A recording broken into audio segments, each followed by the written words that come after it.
Again, welcome to the CALS Comm workshop for March. I'm Janine Brumfield. Most of you know me, but for those of you who don't, welcome.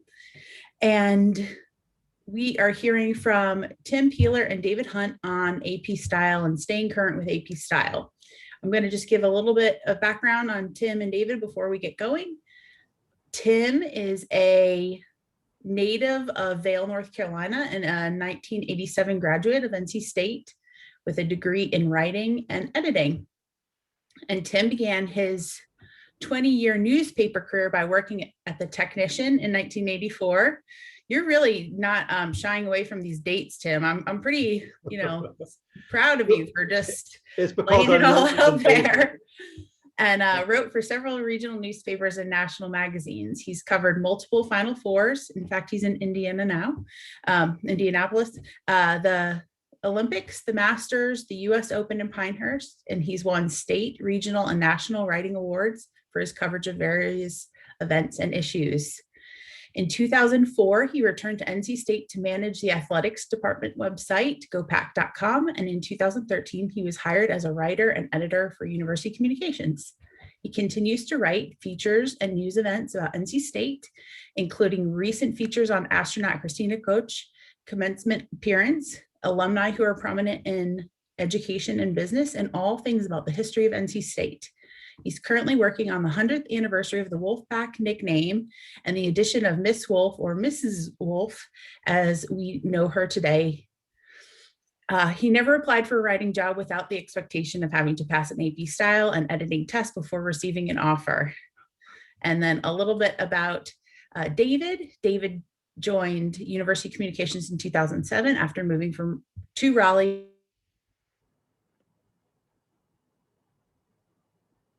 Janine, I can't hear you now. Yes, something happened there. Somehow I got muted. I don't know which one. Tim, David, what do you had to have done it? I'm watching you now. I see. Okay. After moving from Raleigh to Los Angeles, he's a former print and broadcast journalist who covered politics, the environment, and healthcare, including the early years of the AIDS epidemic. His documentary revealing high levels of pollutants in the waters of Marina del Rey, California, earned him in 1987 Los Angeles Area Emmy Award. He produced some of the first educational videos on AIDS treatment and prevention, including an award-winning 1992 video of parents of children with AIDS/HIV, distributed worldwide by Ames Media. David has a Bachelor of Science in Business Administration and Accounting from North Carolina Wesleyan College and a Master's of Arts in Liberal Studies from NC State. So thank you so much, David and Tim, for joining us today. And I'm going to turn the show over to you. Thank you very much. It's great to be here, and a great audience early in the morning. I see you guys drinking coffee. I already finished my 2 cups, so I can't have any more. I have a rule. So, I just wanted to say it's great to see some familiar faces, people I see on our hallway in the Butler building, and it'll be great to learn some about new people that I don't know, that I don't see up there. But we're wide open. You can reach out to us anytime. Janine went through all of our background. There are 2 ways to look at all that. You can say David started in the 70s and I started in the 80s and we're really old. Or you can think of it more broadly as we have a lot of experience in this stuff, and we hope we know the things that we're talking about. We try to stay updated, but we know that people who are just joining and people who have different experiences have different questions, and we hope to answer some of those today. Yeah, so Tim put this PowerPoint together. I'll give him credit for that. But if you know Tim, then you'll understand that it's a little bit long. Let's take questions along the way. And if we don't get all the way through it, I think that would be fine. As long as we're giving you the information that you guys are interested in. So we just wanted to start with talking a little bit about the history of why we have an Associated Press style book and where that came from. And I'm going to let David address that. You'll have to on the next slide. Yeah, I don't know why it didn't. Yeah, go ahead and hit that icon that I showed you. Yeah, there you go. Yeah, there we go. This morning. So really the first style book that AP put out was in 1953, and they didn't update it again for about 10 years. And then they updated it sort of sporadically until 1977 when they got serious about it. And that was really the first modern style book. They updated it biennially, which was every 2 years till about the mid 80s. And then they began updating it every year as a book. And then now in the era of the web and the internet, they have a website, apstyle.com, and they update the darn thing constantly. And so, those of us who have been around for a while are always bemoaning why they're updating the style book so often. The charitable way to approach that would be to say that it's because the language changes and AP is being responsive, and the less charitable way, I guess with my business degree, I would say that they want to sell more books and more subscriptions. And so they got to make changes. You can, if you're cynical, you can go with that second one. But the good thing about the style book is that it's a set of rules and you literally can hang your hat on them, and they've thought these things through more than any of us have. So if you follow the style book, you'll be in a good place. And I guess the bad thing is just that it does change so often. And so I think that every story of any length that I edit, I find myself going to the style book online and saying, wait, what do we do with that? How is that handled? Is frontline one word or two words? Is it hyphenated and so forth? And then there's new Is things. campus wide one word or hyphenated? We had the discussion this morning whether or not campus wide was one word, hyphenated, or two words. And as you'll see in the next slide, or in the next couple of slides, it is a two word. There's also an NC State style. We have in university communications the authority through Chief Communications Officer Brad Bolander to establish that. He was directed by the Chancellor to create a style, tone, and brand guide for all of us to use.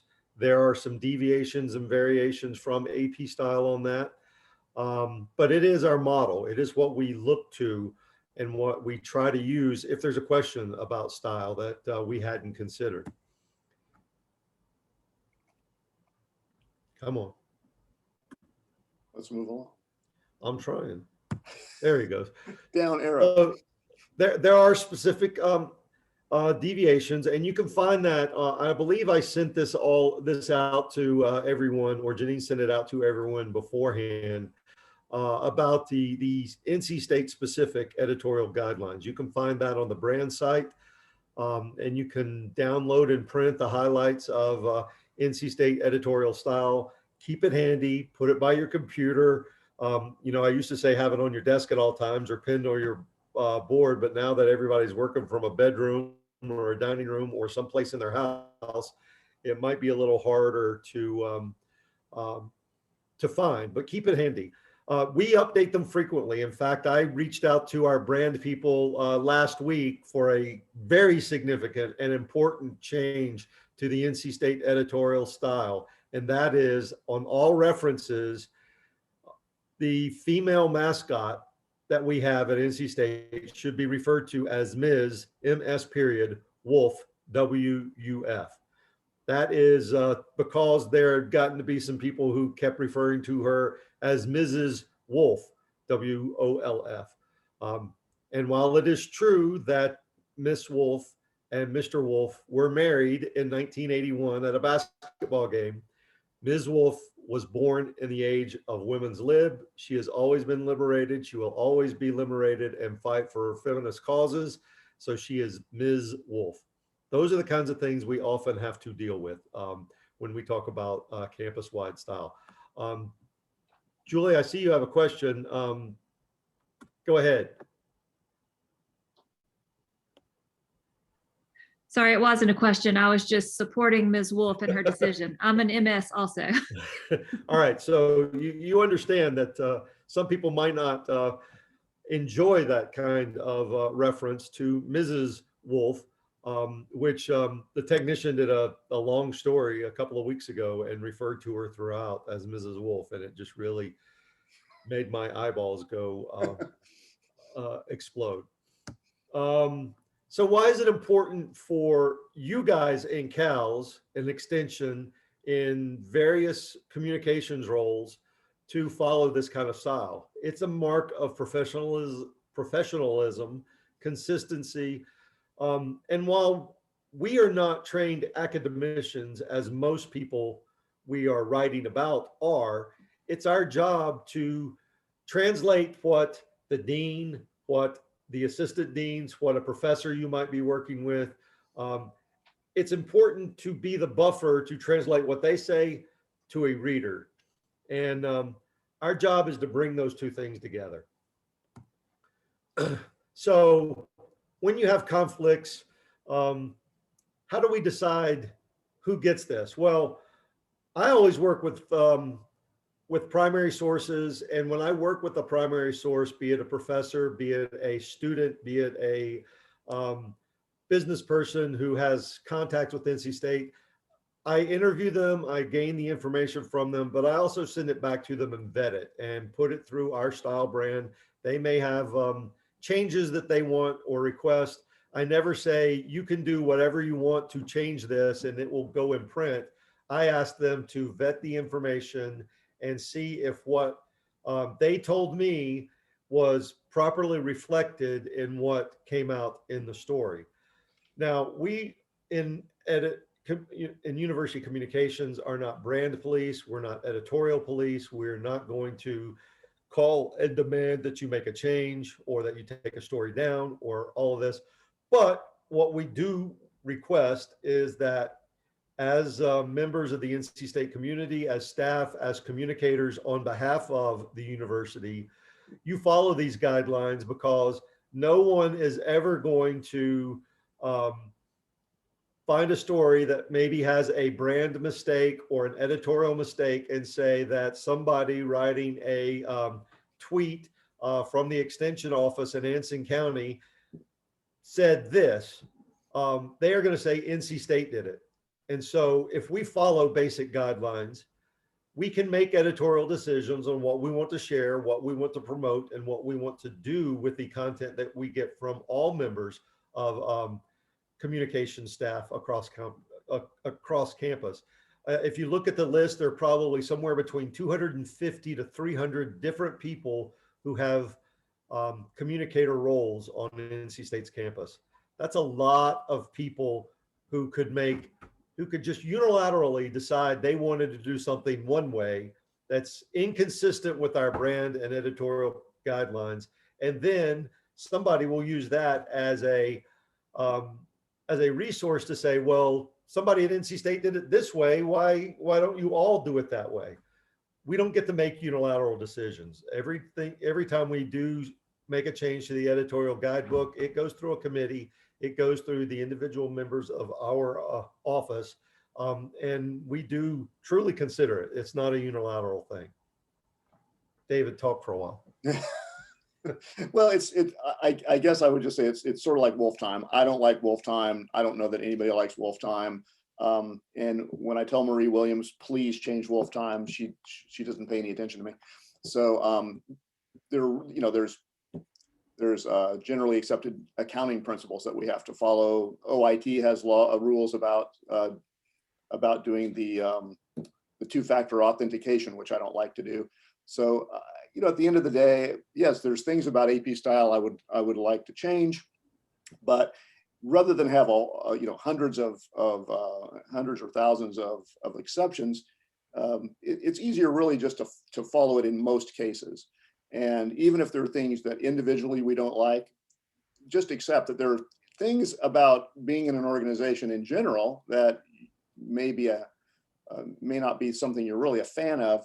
But at the end of the day, consistency really is important. It's important that we all use wolf time. It's important that we all do two-factor authentication. And it's also important that we all follow the brand guidelines to the extent that we can. Preach it. Okay, let's move on.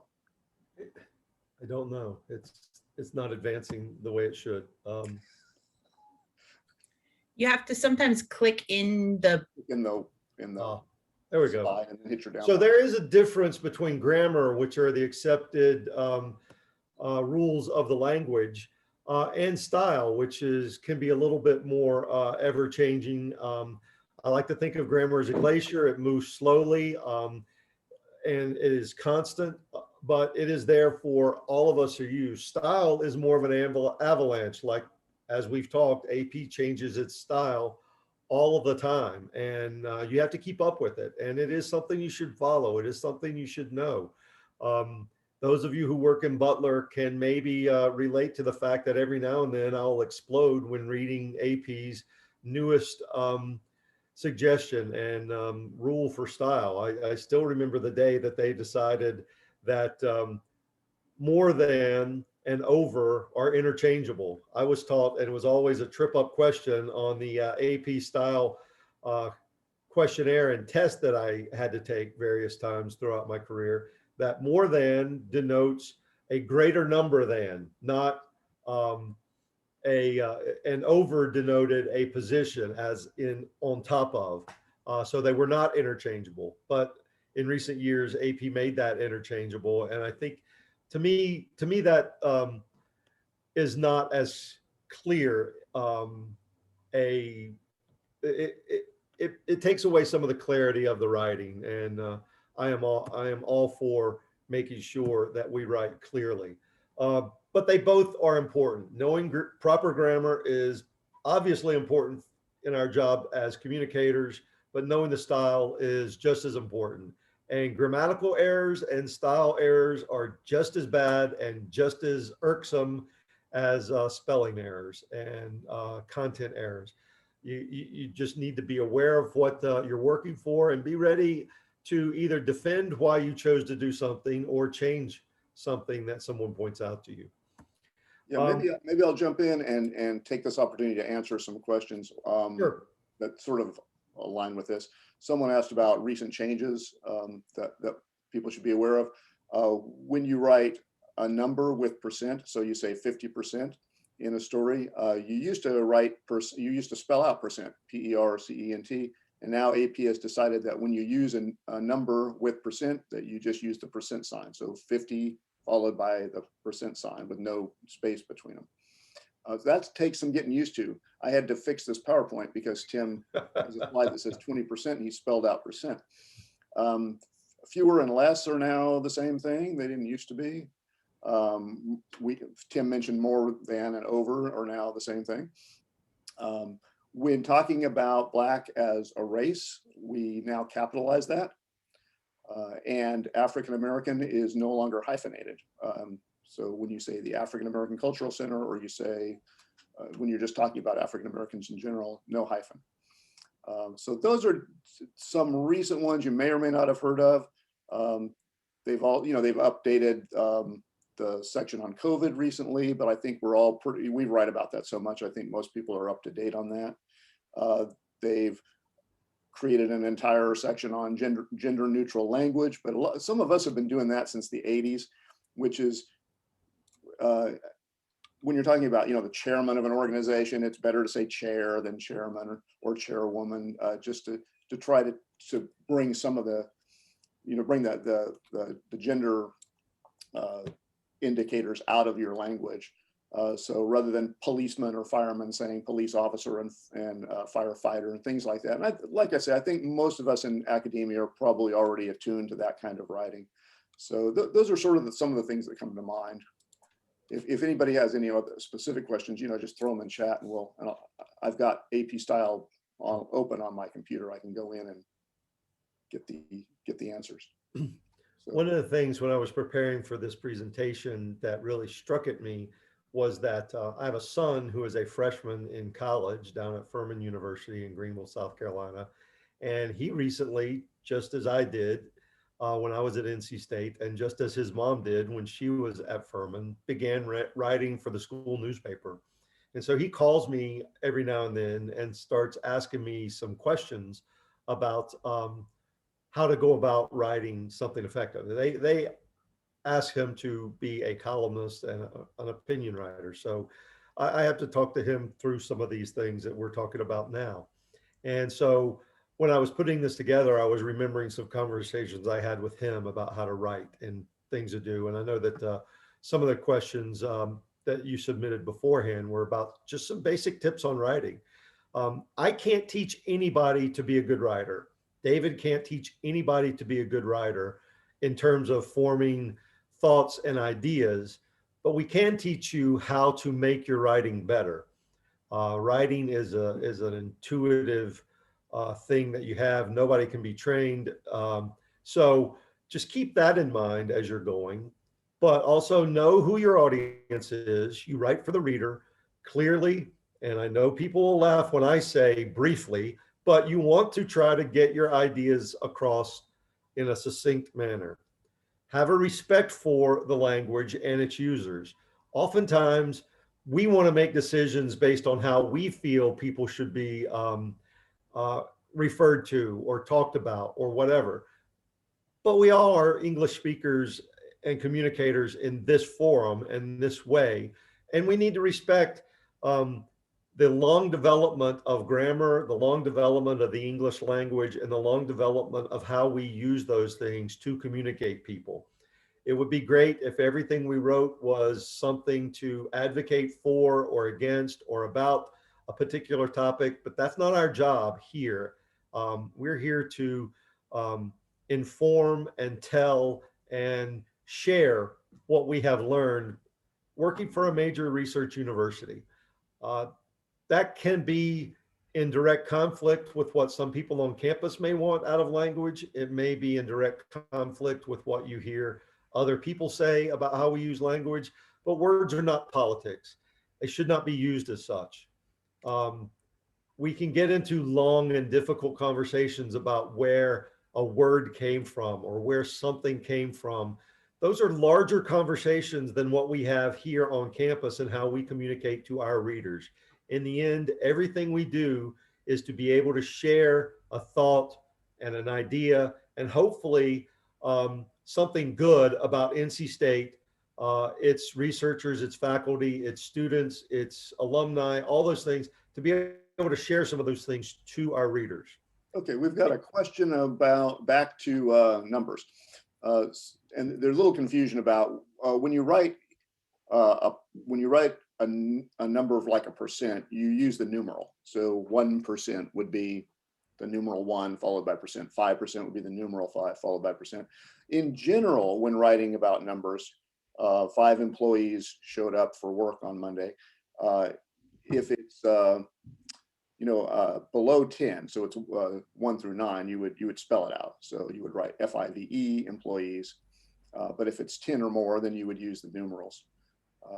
There is a difference though in headlines, which a lot of people don't realize. There's a headline style, just to make it more confusing. In a headline, all numbers are numerals. So 3 professors win an award, you wouldn't write THREE in a headline. You would use the numeral 3, and that's one that gets people pretty much all the time. I see that a lot on campus. So I don't know why that is. A lot of these are arcane rules that go back to the days of print, but it's a different. The body style is different than the headline style. So we'll discuss headlines in a minute or two, but it is all about how you would used to fit headlines onto a page. You had to conserve letters, space, all those things as much as possible, which is why in headlines, you don't use articles, you don't use first names, you only use last names. Again, we'll talk about that in a second. Oh, and I should mention that with numbers, measures, he ran 3 miles, or he's 5'10". Those also use numerals. So you wouldn't write FIVE miles. You would make it the numeral 5. So. And then in the editorial style guidelines, those things are all. I wish we followed Chicago manual for numbers. Anything under 100, you just spell out, which would make it a lot easier. But that's the way that is. We do work on a college campus with lots of titles, lots of honors, lots of resources behind everybody's name to let you know that they are an expert in their field. While it's important to relay that information to our readers, most of those things in terms of jargon and acronyms and named positions and all of those things don't mean anything. It gets in the way of telling a story to them. If it's all important to talk about why that person is an expert in their field, spell it out in the story. Don't do it by using a long string of titles, a long string of awards, a long string of certifications. It gets in the way. And the number one thing we want for our readers is to be able to tell them how to work or get the information to them without any obstacles. I told my son the other day, the poor kid's had a really rough week. One of his friends that he had just made and was a teammate on the mock trial team died of drinking too much alcohol.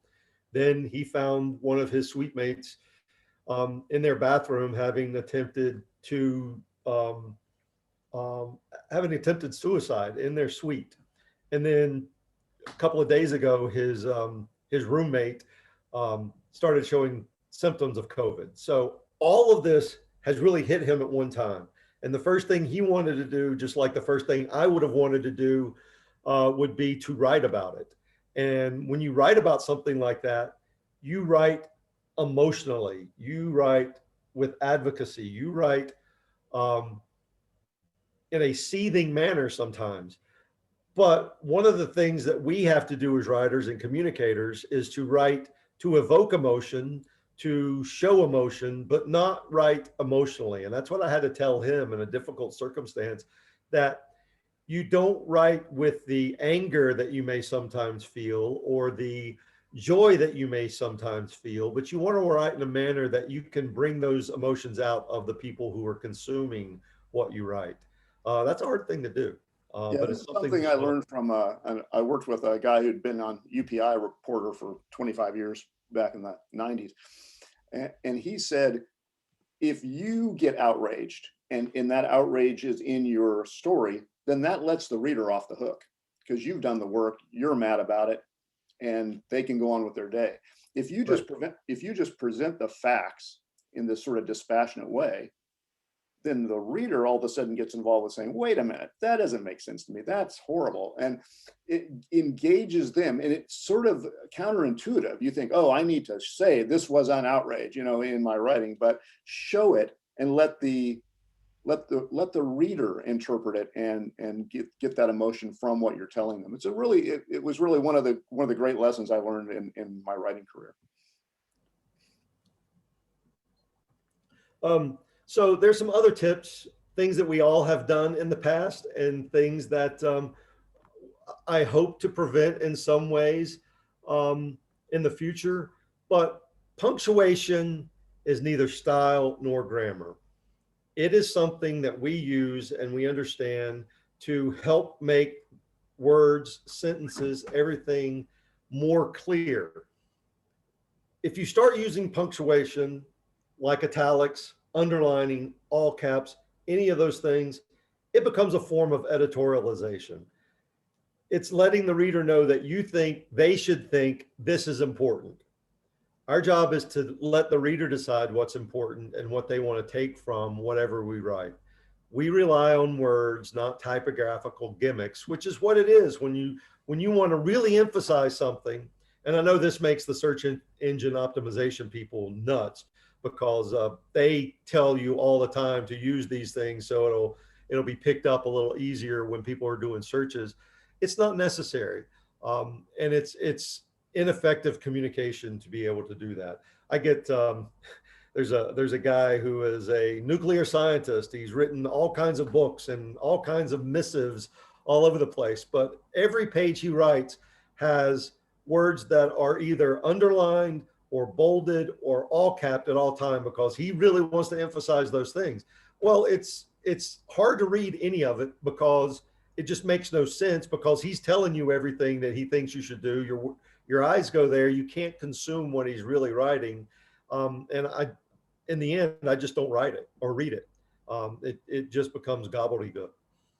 All right, this is one of the foundations that I have as a writer. I was told when I started working for Technician by a Pulitzer Prize winning advisor of the Technician that you get 3 exclamation points in your life.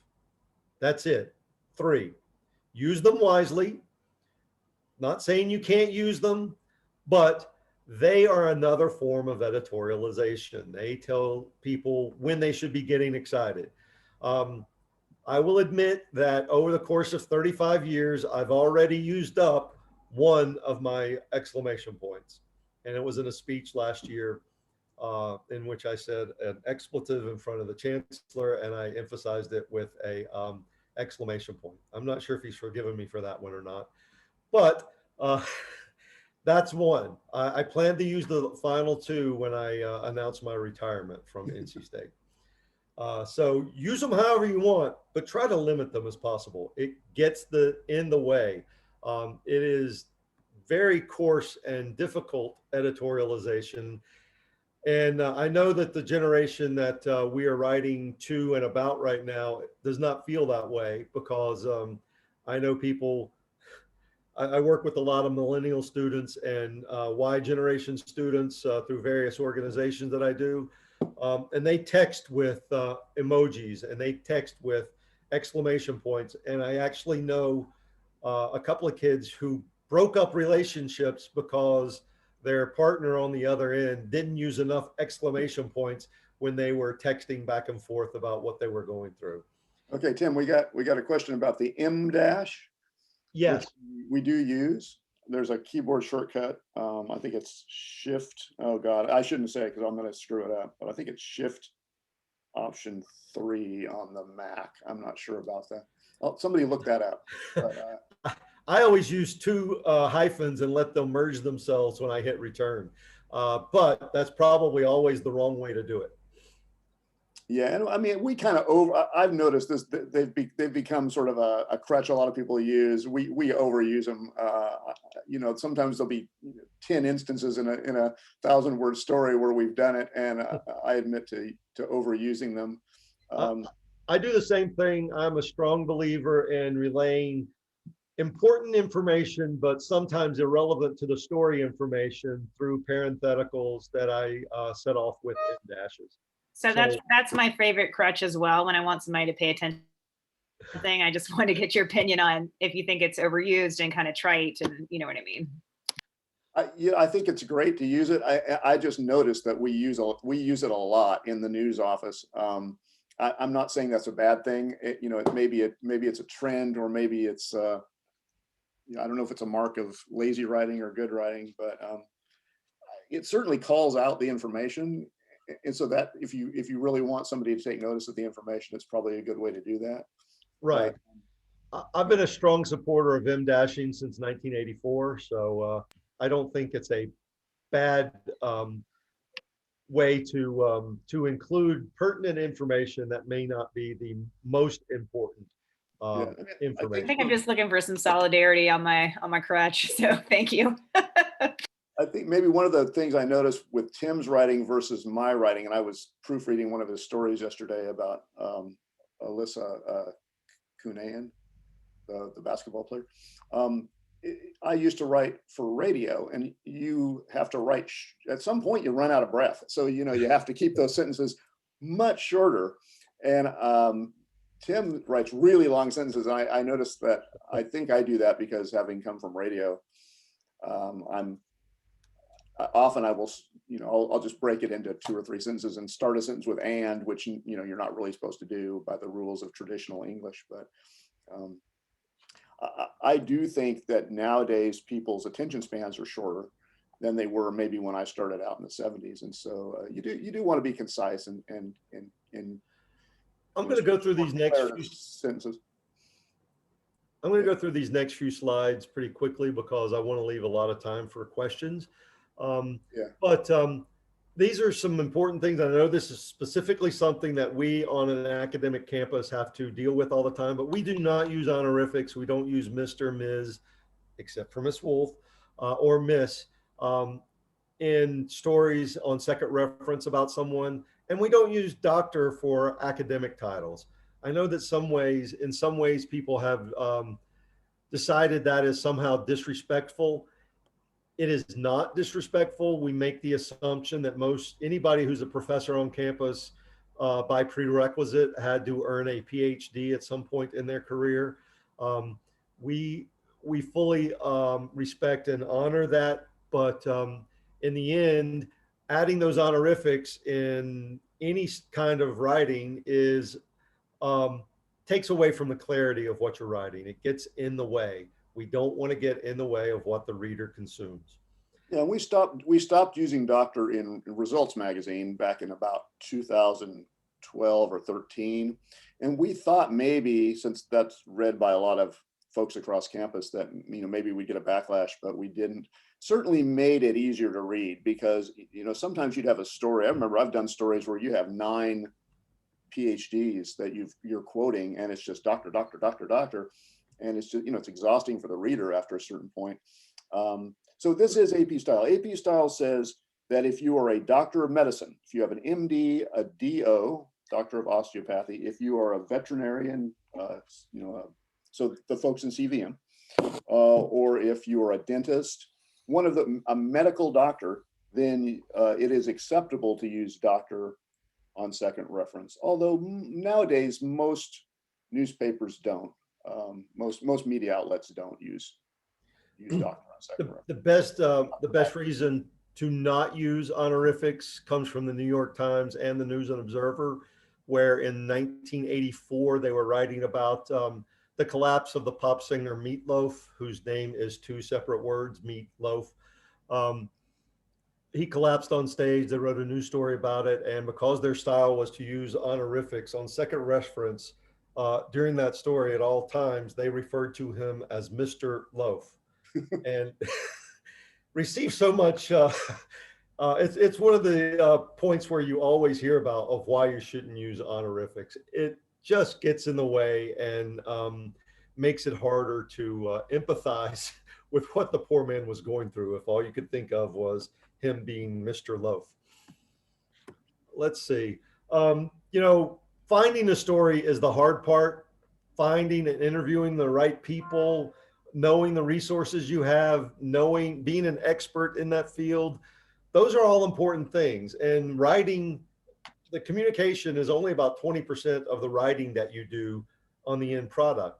But it is important to know what you're writing about, know who is important and who is the best person to find to write about, all of those different things. Finding a story is the hard part.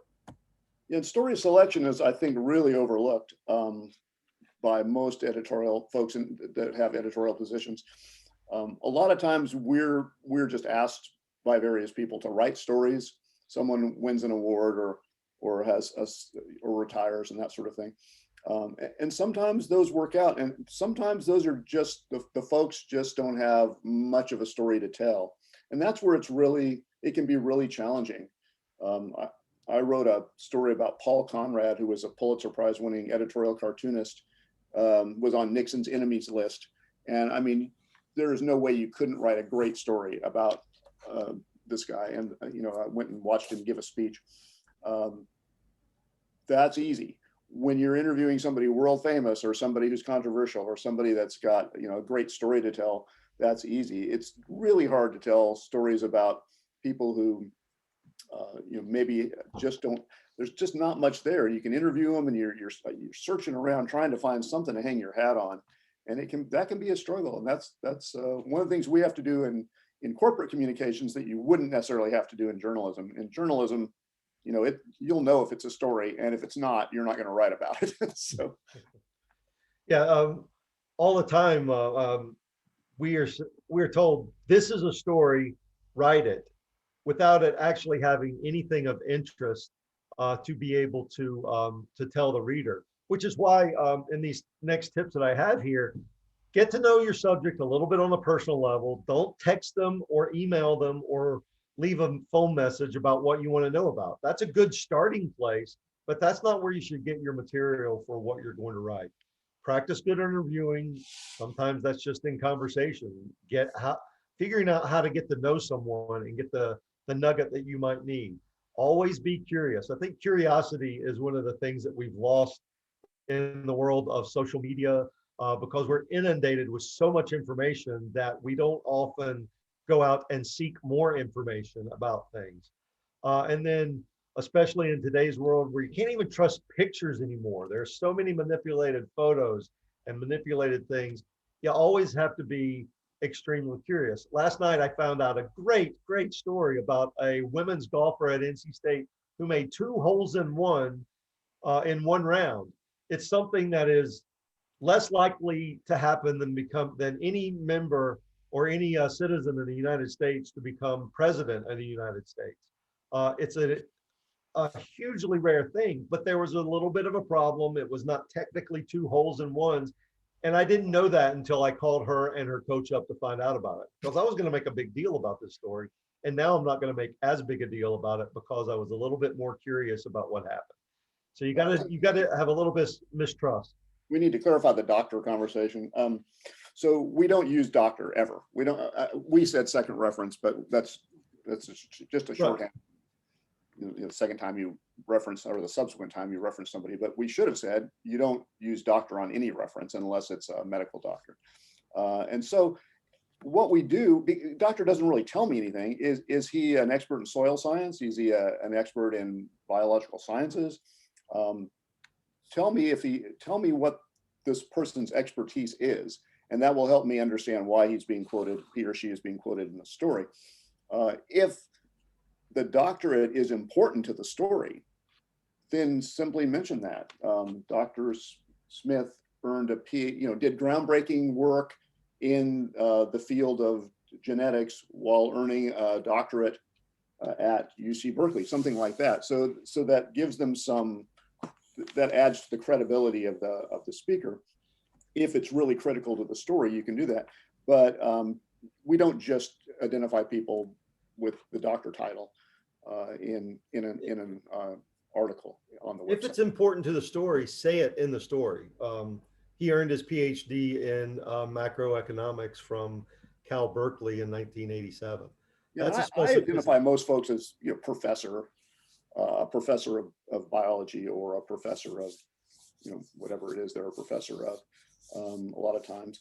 And then if you're the professor is an interesting word because it's a title, but it's also a descriptor. So you wouldn't capitalize bus driver, right? Because that's just a descriptor of the fact that Jane Smith is a bus driver. So you would say bus driver, lowercase, Jane Smith.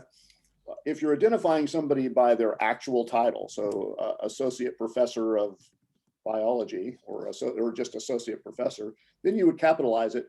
If you're just generically identifying somebody as a professor in terms of describing them, then you would use lowercase. So that gets a little tricky because I've identified people who are assistant professors as a professor with the lowercase p. That's not to imply that they have tenure and that their actual academic rank is full professor. So that's something you guys might want to have to work out for yourselves. Like, do you always capitalize it and always use the title, or do you use it more of a descriptor? Sometimes these things are messy. There's an interesting question on the chat that I want to refer to.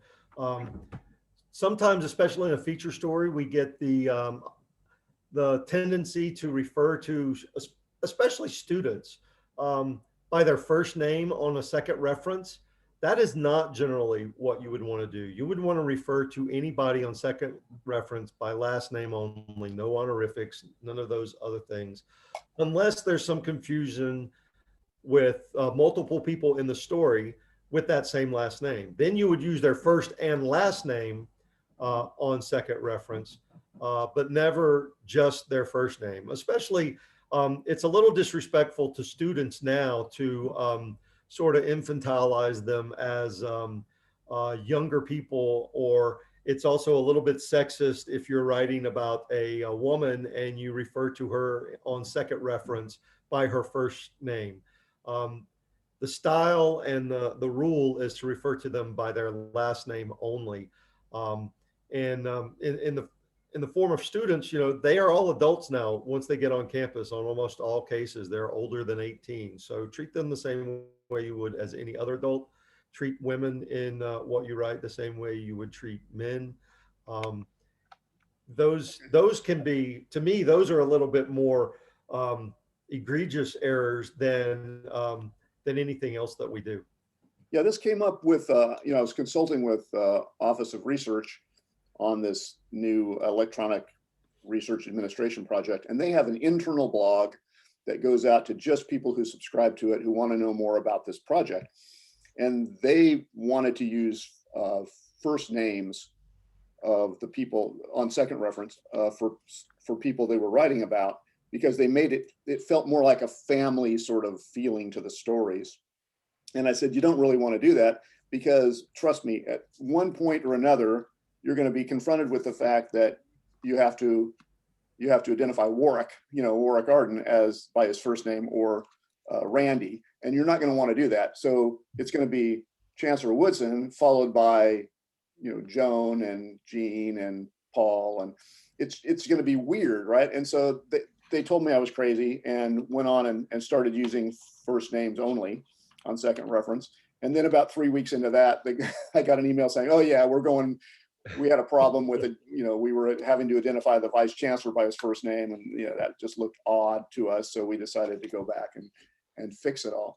So while it may seem more conversational, it's fraught with inequities and inequalities when you start doing that, because invariably you will try to write something friendly about somebody, and then you might write something that's less friendly towards another person, and they will say, well, then why did you do it this way that time and not that way this time? So consistency is a hallmark and a foundation of everything. Let's skip through. This PowerPoint is available to be shared. Hopefully we can give it to Janine and she can share it with everybody. But I just wanted to reemphasize a couple of things, and let's take a couple of questions. let's do that. Reading, writing, cutting, all important. Let it rest. Walk away, go have coffee, go for a run, do something, and then come back to it before you finish it. Never be the sole reader of your published story. David is a great editor. I send him the stuff. I'm a terrible writer. He finds all the things that I do wrong. I also have people I work with who do similarly great work. But David and I have a good relationship. He knows where I make my mistakes most of the times.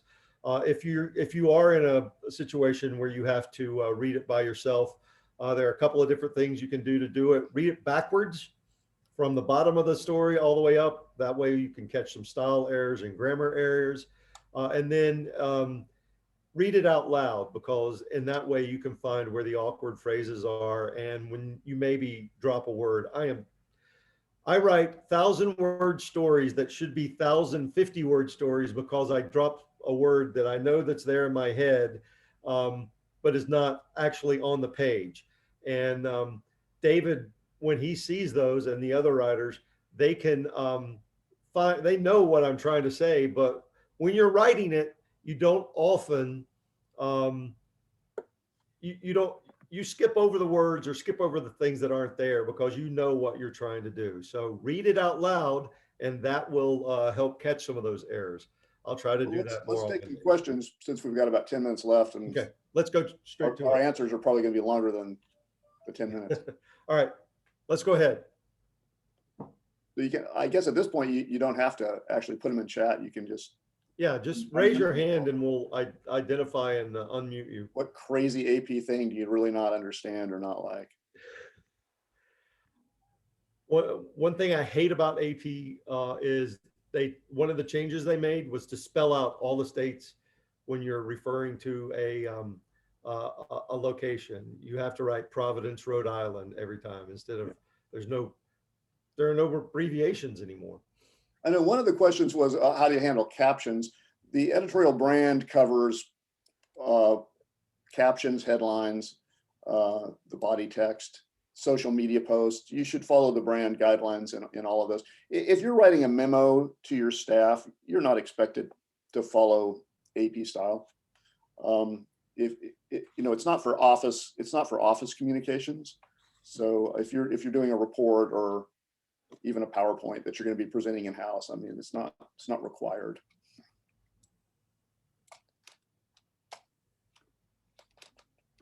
let me see, what other questions do people have? We went through what to capitalize in headlines.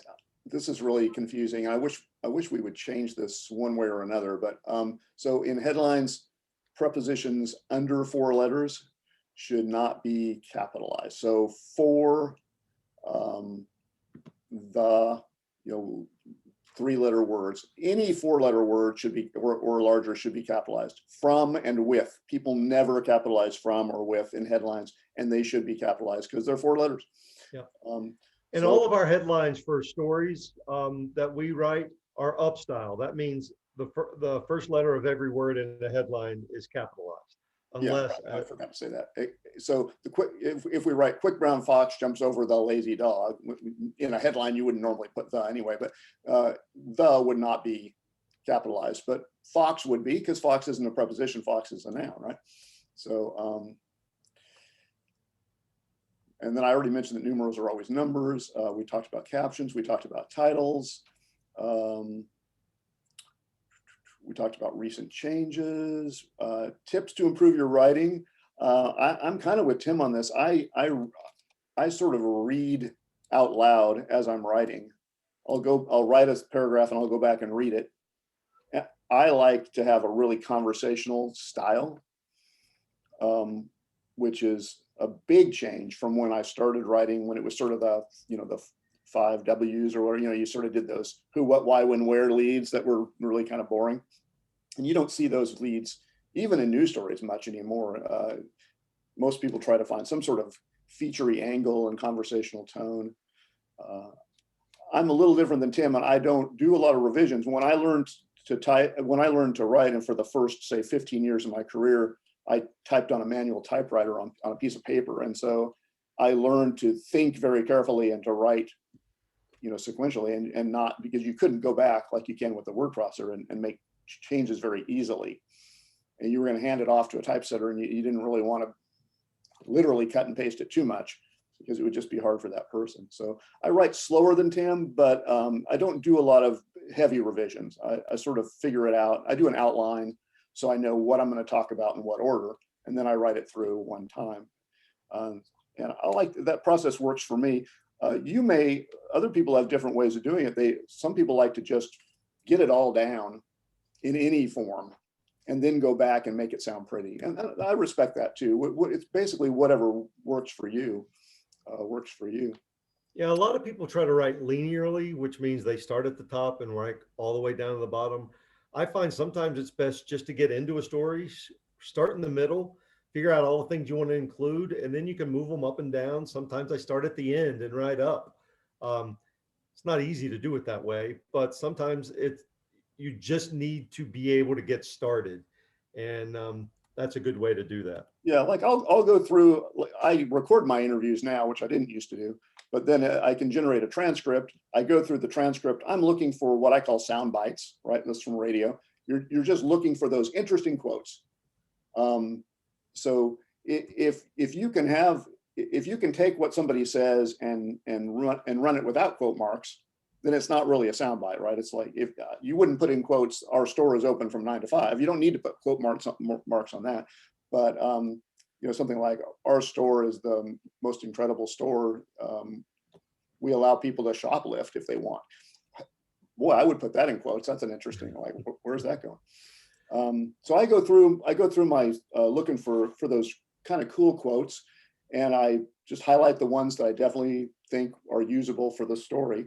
And sometimes that helps me figure out how I want to approach the story, how I want to build the story. Do I want to start, sort of with something that happened a year ago, and then start with that, and then bring it, sort of a flashback, and then bring it into more recent. When she started at NC State a year ago, blah blah blah. Little did she know, that sort of thing. And sometimes one of the things that can drive you crazy as a reader and as an editor, you will try to set up a quote and then repeat that quote. Yeah. Woodson said he's really excited to be the next chancellor at NC State University. Quote, I am so excited to be the chancellor. I am so excited to be here as the next chancellor of NC State University. That is unnecessary at worst, or at least, and completely useless at best. And let's talk about that. If it's such an obvious quote, then don't put it in. Everybody's happy they won the Nobel Prize.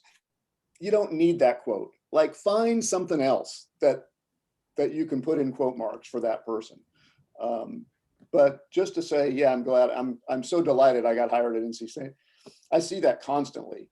Yeah, And I'm just like, those are two paragraphs that are unnecessary in any story. The setup sentence and the quote. Those and you should always look at those things when you're using a quote. Make sure you're not, being redundant and repeating exactly what they just said in the quote. We had a question from Megan about using zir as the pronouns. yeah, we don't do that. No, that's not AP style. It's not AP style. AP has addressed that, but at this point, we do not use alternative spellings of words, nouns that are, as going back to what we said, being promoted for other reasons, because we may know what that means. The people who are asking us to use those words may know what they mean, but the reader may not know what that means. And the language may evolve, and in 10 or even fewer years, that may be acceptable, and AP may adopt that. And also, we heard in the end of the fall from Elizabeth Snively, who works for the Office of Equity, Diversity and Inclusion. And she said that the plan that really the preferred noun that is not directly she or he would be the they, them. Okay, yeah, we don't, AP style does not, AP style tries to avoid the singular they. So they asked you to write around it. So you would use the person's last name rather than a pronoun. So Brumfield said, as opposed to they said. And again, that is because they is not, it has a meaning already, that as a plural. And so it's confusing for the reader. The other way is to explain early in the story that this person uses that pronoun. Now there's problems with that because you're making them seem like a freak. I wouldn't use that word, David. Well, I mean, you're calling them out as unusual. For othering them. Which is not necessarily a nice thing to do. You're implying that something's wrong, right? Because you have to call it out. But AP says you can do that if you want to. We try to be respectful. If we did a story on Angela Gay, who's the new director of, I think, the Women's Center, and she prefers her name to be spelled with lowercase letters, and so we did that. But we also explained in the story where that came from and why she feels that way and what it means to her to do that. So it's an educational opportunity. It didn't demean her. So if it's handled with respect, then yeah, it can be part of the story. But AP does not encourage the use of the singular they. And I'm not sure that that's something that's going to come up all that often, but you can certainly reach out for guidance if it does, and we can talk it over. As several have identified in the chat, they have used that in recent times and have confronted the issue. But know that if the subject's preference is they to refer to themselves, in some cases, it may not be in your best interest and the reader's best interest to refer to them in that way. Yeah, you can. There is a time to use the singular they. If somebody stole the bicycle and you don't know who it was, they have not been caught. They have not been identified. Or you could say he or she has not been identified. Either way. Well, thank you both so much for joining us. I have one quick more question. If people need to get started with an inexpensive AP style resource, what do you recommend? Well, you can get AP style book on Kindle for $9.99. I think it sells the paper version for about $16, I want to say, on Amazon. There's a new 55th edition that came out last year. AP style online, if you can get your department to spring for that. I'm not sure how much that costs, but we have a subscription to that. And that's helpful because you just type in your phrase and it'll give you a lot of information. And they have a blog that they update. So But I would encourage people to have that resource, because since our style is based on AP style, you're really going to struggle to just guess what AP style is. Believe me, I've been doing this so long, and there's no rhyme or reason to some of these rules. And if you Google it, you got to make sure you got a recent resource on that, right? Because it changes so often. So, My AP style book in my office on campus right now was published in 1994. There have been a few changes. yeah, So you can have to go also through reach it. out to us if you have a question. Pretty much anybody in news, what do we call it, university communications, who works in editorial should be familiar with most of AP style. And that's the other thing I want to say. I know we're a little over time, but we all make mistakes with AP style, and that's just normal. Like, I found 2 mistakes on Tim's PowerPoint. So, Not to put Tim out there or anything. yeah, Never publish something that somebody else hasn't read. and I screwed up a headline. I still haven't fixed it from yesterday. I need to go into the news, before the bulletin goes out today. I need to go in, and there's a word I did not capitalize that I should have capitalized. So, yeah. Well, again, thank you both so much. And I appreciate everybody coming and hearing what we're talking about today.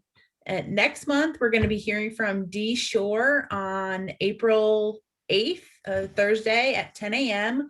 about getting your podcast started. So Dee's done a lot of podcast work over the past 13 months, and we're hoping to share that with all of you.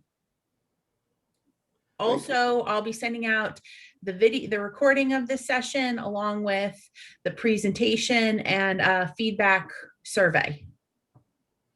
Thank you all for engaging with us as much as you have, and asking questions and being curious. It's the #1 thing that you can be as a writer. I shared our email addresses and various ways to reach out to us. Please do so if you have the opportunity. You can find that in the chat function. And I'll also include that in the follow-up email. Thank you. Thanks, everyone. Everybody. Bye.